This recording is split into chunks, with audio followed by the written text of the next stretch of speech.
Une fille a une pomme posée sur la tête, tandis que son père, à côté d'elle, la vise avec un fusil en affichant un sourire malicieux. Soudain, un coup de feu retentit. La fille est tellement effrayée qu'elle en fait pipi sur elle, ses jambes tremblant sans arrêt.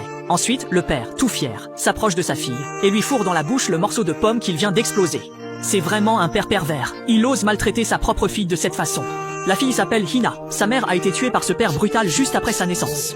Terrifiée, Hina se précipite chez elle pour chercher sa belle-mère, Angie. Angie est la deuxième épouse de ce père, qu'il a enlevé de force. En voyant Hina en sueur, Angie se précipite pour lui demander ce qui s'est passé. Hina lui raconte que son père a posé une pomme sur sa tête et a tiré dessus. Angie n'en revient pas. Ce monstre de Sang Biao ose faire une chose pareille à sa propre fille. En regardant Hina, Angie ressent une profonde douleur. Peu après, la grand-mère de Hina aperçoit des traces de pas et crie « Espèce d'idiote malchanceuse, tu veux mourir ?» Elle attrape sa petite fille par l'oreille et la traîne dehors. Angie se précipite pour supplier la grand-mère d'épargner Hina, expliquant qu'elle n'a pas fait exprès, qu'elle est entrée sans se laver les pieds car elle était paniquée et effrayée.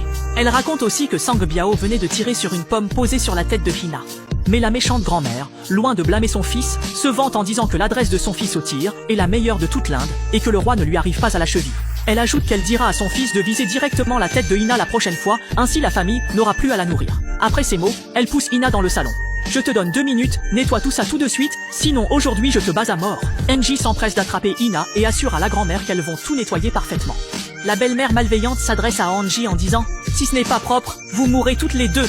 Elle est partie furieuse. Pour éviter que la belle-mère cruelle ne les tue, Angie n'a d'autre choix que de frotter le sol, même avec son ventre de 11 mois. Voyant Angie, qui avait du mal à se déplacer, Hina, silencieuse, l'appela soudain « Maman » et Angie sentit une vague de chaleur envahir son cœur.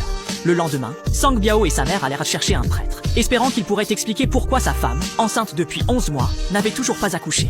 Le prêtre demanda à Sang Biao de faire venir sa femme. Très vite, Angie fut amenée par la nourrice. La mère de Sang expliqua au prêtre qu'Angie était la seconde épouse de son fils, la première étant décédée après avoir donné naissance à un enfant. Le prêtre dit « Pas étonnant que je sente une aura lugubre planer sur votre maison. C'est pour cela que votre belle-fille est enceinte depuis 11 mois sans accoucher. C'est un mauvais présage. De plus, votre première belle-fille a été assassinée. Elle n'est absolument pas morte de façon naturelle. » Sang Biao sentit son cœur rater un battement en entendant cela, car c'était effectivement lui et sa mère qui avaient causé la mort de sa première épouse. Le prêtre dit encore à Sang Biao « Ton destin est entre les mains de l'enfant que porte ta femme. Elle accouchera dans 10 jours, et si c'est un garçon, tu pourras devenir roi. Mais si c'est une fille, elle prendra ta vie. » Après avoir dit cela, le prêtre s'en alla. Une fois le prêtre parti, Sang Biao attrapa violemment les cheveux d'Anki et la menaça. « Tu dois absolument me donner un garçon. Si jamais tu oses accoucher d'une fille, je vous enverrai toutes les deux rejoindre Dieu. » Pour savoir si l'enfant qu'Anki portait était un garçon ou une fille, la mère de Sang Biao fit venir une sage-femme.